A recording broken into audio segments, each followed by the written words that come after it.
Thank you. Thank you. बे 40 लाख मानसिनि थाखाय मात्र 800 कोटी हरो बेजों मा डेभेलपमेन्ट जानो जोंनावलाय जेबो डेभेलपमेन्ट जाया जोंनाव जोंनि खोनानो मोननाय मथे BTC सेक्रेटारिनि लांगोनायाव दालाल थायो जाहैदों बै दालालफोरखौ हमोबासो जायखिजाया BTCनि सिङाव थानाय हाथाय बाजार बेखौ मोनो जाहैदों जायखिजाया दालां लामा बै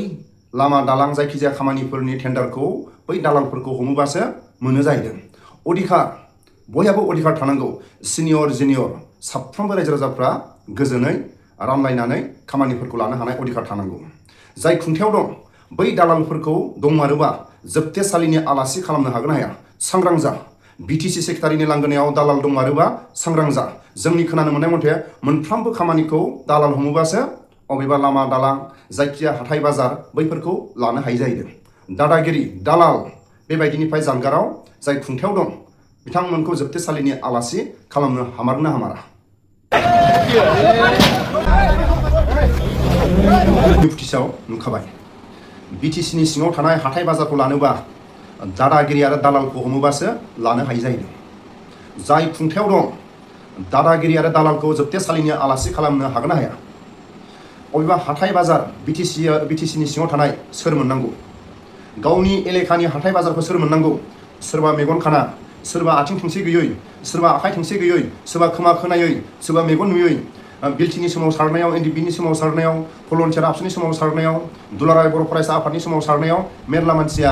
आर्मि पुलिसजों बुख्रुब जानानै मावनानै जानो हायो दं बै मानसिफोरनो अबेबा हाथाय बाजारखौ गावनि एलेकानि हाथाय बाजारखौ होनो हायो मानो होनोबा दिनैनि समाव जों बुंनो हायो सोरबा फुटबल गेलेग्रा टीमा सोरबा माहाजोन मानसिनाव थाव सोनो अबेबा दै लोंनो खेला दुलायाव बिनो गोनां जायो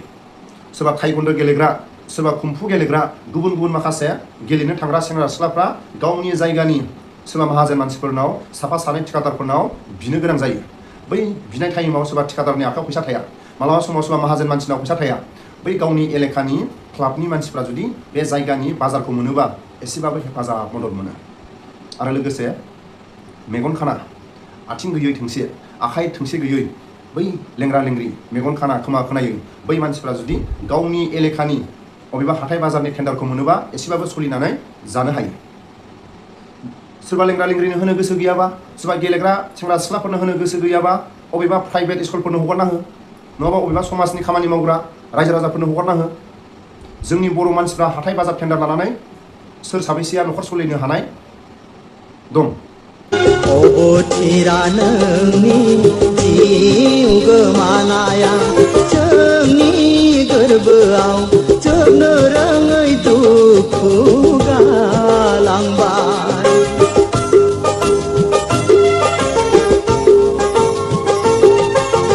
थालांबाय नोंनि मुङा अलंबार दान्दिसे साया माया मोदाय महर होलांबाय नों जोंनि गोसो गोरबोआव गोबां थुलुंगा बड'फानो सिनियर गेजेर खन्द'नि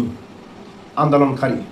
सान हर गामसा गाननानै आन्दलन खालायग्रा बांसिनै आरो गोलावसिन आन्दलन खालायग्रा प्रमद बर' सारा गामसा गानै गानै आन्दलन खालायबोनाय सासे गेदेरमाया सिनियर मुंख्लं दैदेनगिरिफोरनि नेरसोन खाम्फानि खाथियाव आलारि बाथि धुप आर'ज दान्दिसे सम खालामनो थाङोबा बामोनफोरनि ड्रेस गाननानै आलारि बाथि धुप दान्दिसे सम आर'ज खालामनो थांनाया जोंनि बर' हारिनि थाखाय लाजिथावना नंगौना नङा दान्दिसे सम आर'ज खालामनो थांनाय आलारि बाथि लगायनो थांनायाव बामोनफोरनि ड्रेस गाननानै प्रमद बर'आ सान हर गामसा गाननानै आन्दलन खालायग्रा दैदेनगिरिखौ जायफोर BTC सेक्रेटारिनि लांगोनायाव दादागिरि खालायग्रा दालाल खालायग्रा बुंनो हागोन ना हाया सोर साबैसे बर' मानसिया हाथायनि टेन्डार लानानै न'खर सलिनो हानाय दं जोंथ' खोनायोसो रायजो राजाफोरनि खुगानिफ्राय अबेबा हाथायनि टेन्डारखौ लानानै जुमाय फाग्ला जाबायनो गावजों गाव समानै रानलायनानै लानो रोङैयाव बाजार गेजेरावनो बुलायलायनाय जों बेबायदि खोनायो बिनि थाखायनो आं खावलायो बे जायगानि थासारिखौ सोर मोनथियो जाहाथे जायगानि सोरबा आथिं थोंसे गैयै सोरबा आखाइ थोंसे गैयै सोरबा मेगन नुयै सोरबा खोमा खोनायै ज' लोगो नांनानै बे जायगानि लेंग्रा लेंग्रिफ्रा जाहाथे बै जायगानि हाथाय बाजारखौ मोननो हायो जाहाथे थाइसे थाइनै खांनानै मोननो हायो आरो बे लेंग्रा लेंग्रिफोरनो होनो गोसो गैयाबा जायगानि गेलेग्रा फुटबल गेलेग्रा टीम काबादि गेलेग्रा टीम सोरबा कुम्फु गेलेग्रा टाइगन्ड गेलेग्रा सोरबा बक्सिं गेलेग्रा गुबुन गुबुन माखासे गेलेग्रा सेंग्रा सिख्लाफोर दं बैसोरो बबेबा जायगायाव खेल गेलेनो थाङोबा सोरबा माहाजोननाव बिनो गोनां जायो सोरबा ठिकादारनाव बिनो गोनां जायो मालाबा समाव सोरबा ठिकादारा बिल मोनैयाव हरनो हाया सोरबा माहाजोनफोरनि आखायाव मालाबा समाव फैसा थाया बिनि थाखायनो जायगानि माखासे गेलेग्रा सेंग्रा सिख्लाफ्रा बे जायगानि हाथाय बाजारनि टेन्डारखौ मोननो हायो आरो जायफोर लेंग्रा लेंग्रिफोरनो होनो गोसो गैया सोरबा गेलेग्रा सेंग्रा सिख्लाफोरनो होनो गोसो गैया सिनियर आन्दलनकारिफोर दं आर्मि पुलिसजों बुख्रुब जानाय बै गेदेरमाफ्रा सिनियर जुनियर गावनि न'आवनो थानानै मुलि थरसे बायनानै जानो थाखाय गैया बै मानसिफोरनो जायगानि हाथाय बाजारखौ जुदि हगारनानै होयोबा एसेबाबो थाइसे थाइनै हेफाजाब मोनो बेखौसो आङो खावलायो थोंजोङै अबेबा हाथाय बाजारनि सायाव बुङोबा सिनियर ठिकादारफ्रा अबेबा जायगाखौ हान्था मेलानि अबेबा सात्रफ्रा दैलां बोथोराव दै बारनो हाया दालां गैया बैफोरखौ सोरबादि मानसिया मावग्रोनो हायो जाय सिनियर ठिकादार थाखा गोनां बै मानसिफ्रा गावनि पकेटनि फैसाजों मावग्रोनानै सरकारनाव आदाय खालामनो हानाय अधिकार थायो सिनियर जुनियर गोरोबलायनानै अबेबा हान्था मेला लामाफोरखौ जायखिजाया जायगानि जौगानाय बेफोर खामानिखौ गावजों गाव सावरायलायनानै अबेबा खामानिखौ सिनियर ठिकादारा मावग्रोनांगोन अबेबा खामानिखौ जुनियर ठिकादारा मावनांगोन अबेबा फिसा फिसौ खामानिखौ जायगानि रायजो राजाफ्रा गोरोबलायनानै गावजों गाव रानलायनानै मावनांगोन बिदिसो सावरायलायनानै लानांगोन मा अबेबा टेन्डार मारिनो थाङोबा बडि फिल्टार नांगौनो दालाल बडि फिल्टार आरो जाय पावारजों लोब्बा थानाय जायनि टिमा खुंथायजों लोब्बा थानाय सोरबा MLA सोरबा MCLA सोरबा खुंथायाव थानाय अबेबा सिंजों सिं बेबायदिबा जानाय नङा Having been nominated as member of the Garbi Welfare Autonomous Council of the State of Assam, do solemnly affirm that I will bear true faith and allegiance to the Constitution of India as by law established, that I will uphold the sovereignty and integrity of India, and that I will faithfully discharge the duty upon which I am able to enter. Thank you. 125 बिला amendment जामारोब्ला जोंनि बिटिसिआव माबोरैहाय develop जागोन एबा बिटिआरआव माबोरैहाय develop जागोन दा 125 एमेन्डमेन्टनि बाथ्रा बुंदों बे बिराद इम्पर्टेन्ट आरो इयुथफ्रा बेखौ मिथिथारनांगौ 125 एमेन्डमेन्टनि जे ड्राफ्ट बे ड्राफ्टखौ जोङो फ्राय साब्रै साबा मानसि आंबो दङ आं आब' प्रतिभा सैथ' बसुमतारी दानि एबसुनि आफादगिरि खोरोमदाव औवारी जों ज' थांनानै दिल्लीयाव फ्राय सप्ता खनसेनि बारा जों दिल्लीयाव थानानै बे ड्राफ्टखौ बानायनानै गभर्नमेन्ट अफ इन्डियानो जोङो साबमिट खालामनानै फैदों जे 125 एमेन्डमेन्टआ ओरै जानांगौ होननानै गोबां दं बेयाव बिराद गिदिर भलुमिनास माबा जों कनफिडेन्सियेल डकुमेन्ट बे दाबो शेयार खालामथ'नो हाया बेखौ खिन्थु बाव मेजर मोननै जिनिस दं बेखौ नोंसोर मिथिना लाथारनांगौ फार्स्ट जिनिसा जाहैबाय 125 एमेन्डमेन्ट जायोब्ला जोंना बिटिआरआवहाय मोनसे डिलिमिटेसन जागोन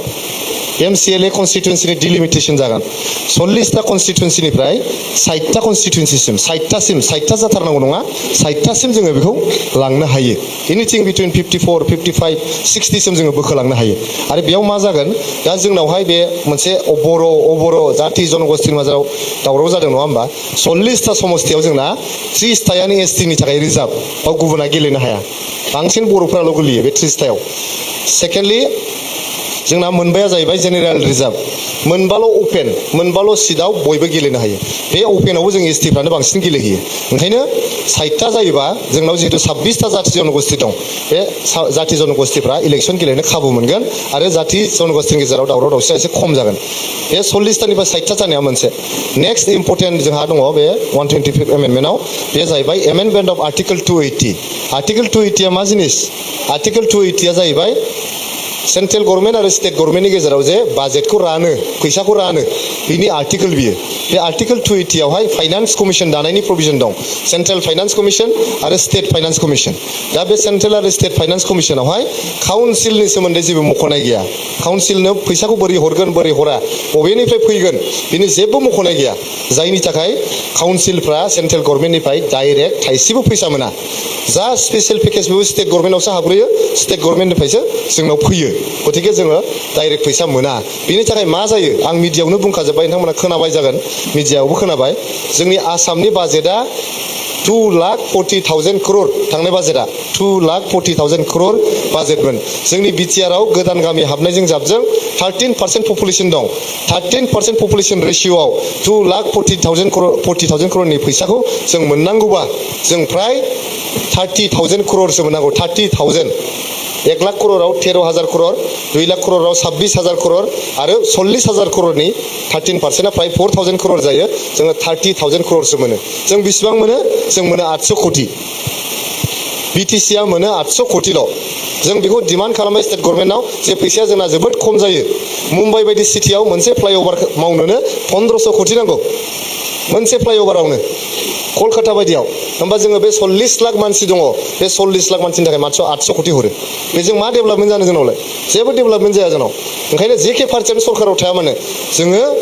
बे आर्टिकल 125 एमेन्डमेन्ट जायोबा जोङो जुदि 30,000 crore मोनोब्ला गोबां मावनो हागोन दा बिसोर फैसाखौ हरा मानो हरा बिसोर बुङो नोंथांमोननि इमप्लयिनि सालारिखौ जों हरजोबो मास्टारनि बेथन केरानिनि बेथन चौकीदारनि बेथन अफिसारनि बेथन स्टेट गभर्नमेन्टआ हरो बे नंगौ खिन्थु जों हिसाब खालामनानै नायबाय जोंनि बिटिआरआव जेसेबां गभर्नमेन्ट इमप्लयि दं बिसोरनो सालारि होनो थाखाय बोसोरसेयाव 2,500 कोटील' नांगौ 2,500 crore 2,500 crore प्लास 800 crore बेसेबां जायो 3,300 जों मोननांगौमोन 30,000 crore जों मोनबाय बेसेबां 3,300 crore स' प्राय 27,000 crore नि लस जागासिनो दं जोंहा 27,000 crore आरो जों मोनसे फैसा मोनबावो बे फैसाया जोंनि खाथार बे जाहैबाय आर्टिकल 275 बयबो फरायनांगौ फंबायमोन बिनानावमोन बेफोर जिनिसखौ आर्टिकल 275 आ मा गुगोलाव दा नाय बियो tribal area development fund tribal area development फान्डआव हाजार crore थायो बेनि फैसाया स्टेट गभर्नमेन्टआव हाबो स्टेट गभर्नमेन्टआ बेखौ मा खालामो मा खालामा जों जेबो मिथिया वेरिस बिटिआरआ मोनसे ट्राइबेल काउन्सिल दिमा हासावआ मोनसे ट्राइबेल काउन्सिल कार्बि आंलंआ मोनसे ट्राइबेल काउन्सिल नङा होमबा दा बे ट्राइबेल काउन्सिलावसो बे फैसाया फैनांगौमोन बाव फैयाबालाय स्टेट गभर्नमेन्टआव फैयो बेजों बिसोर ना चिफ मिनिस्टारनि फट' साफायो ना एसि लागायो ना अफिस लुयो रावबो मिथिया ओंखायनो जेलानाखि 125 एमेन्डमेन्टआ जायो जोङो आर्टिकल 280 निबो फैसा मोनगोन आरो जोङो 275 आर्टिकल 275 नि फैसाबो जों मोनगोन गतिके जों एराउन्ड जोङो 36,000 crore जों मोनगोन होमब्ला जोंनाव थोजासे फैसा फैगोन जों गोसो बायदि जों जोंनि बड'लेण्डखौ समायना रमायना जोङो बानायनानै लानो हागोन